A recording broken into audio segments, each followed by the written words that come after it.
एक बार की बात है, कुछ साइंटिस्ट ने मिलकर के एक बहुत ही इंटरेस्टिंग एक्सपेरिमेंट किया। उन्होंने क्या किया कि एक बहुत बड़ा सा पिंजरा लिया, उसके अंदर 5 बंदरों को रख दिया। उस सीढ़ी के टॉप पर कुछ केले रख दिए कि जैसे ही कोई भी बंदर उस सीढ़ी पर चढ़ता केलों तक पहुंचने के लिए, तो ऊपर से ठंडे पानी की बारिश करने लग जाती। तो जैसे ही वो ठंडा पानी गिरता उस बंदर के ऊपर जो कि सीढ़ी पर चढ़ रहा था, वो फटाफट से नीचे आता तो पानी बंद हो जाता। फिर दोबारा से कोई और बंदर उस सीढ़ी पर चढ़ता उन केलों तक पहुंचने के लिए, दोबारा से यही होता। फिर उसके बाद में जैसे ही कोई भी बंदर उस सीढ़ी पर चढ़ने की कोशिश भी करता, तो बाकी के बंदर सब इकट्ठे होकर के उसको पकड़ते, उसको मारते, उसको पीटते और उसको नीचे गिरा देते। फिर उन साइंटिस्ट ने क्या किया कि उन 5 बंदरों में से एक बंदर को उस पिंजरे में से निकाला और उसकी जगह एक नए बंदर को उस पिंजरे के अंदर डाल दिया। उसको जैसे ही सीढ़ी के ऊपर वो केले नजर आए, वो फटाफट से उस सीढ़ी के ऊपर चढ़ने लगा। अब की बार साइंटिस्ट ने कोई बारिश नहीं करी, लेकिन फिर भी जो बाकी के बंदर थे उन्होंने इसको पकड़ा, सीढ़ी से नीचे उतारा और मारने पीटने लग गए।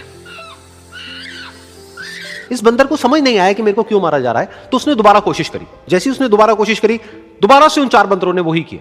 तो अब इस नए बंदर के दिमाग में क्या बैठ गया कि सीढ़ी पर चढ़ना मना है, अगर सीढ़ी पर चढ़ते हैं तो मार पड़ती है। फिर दोबारा से उन साइंटिस्ट ने क्या किया कि जो पुराने 4 बंदर थे उसमें से एक बंदर को निकाला और एक नए बंदर को उसी जगह पर डाल दिया। अब इस नए बंदर ने भी वही किया जो इससे पहले वाले ने किया था, यानी कि वो भागता हुआ गया, उस सीढ़ी के ऊपर चढ़ने की कोशिश करी, उन केलों तक पहुंचने की कोशिश करी। बाकी 4 इकट्ठे हो गए और उन्होंने उसको मारा पीटा, सीढ़ी से नीचे गिरा दिया।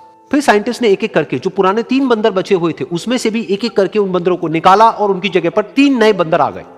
अब ये 5 बंदर नए थे और किसी को भी ये नहीं पता था कि उस सीढ़ी पर चढ़ना मना क्यों है, लेकिन उन सबके दिमाग में बैठा हुआ था कि सीढ़ी पर चढ़ने से मार पड़ती है। वो चाहते तो आराम से उस सीढ़ी पर चढ़ते, केले तोड़ते और आपस में बांट करके खा लेते। बिल्कुल ऐसा ही हम लोगों के साथ भी होता है, यानी कि इंसानों के साथ भी होता है। लेकिन अगर हम इंसान होने के बावजूद भी क्वेश्चन ना करें तो हमारे में और जानवरों में क्या फर्क है? सोचिए।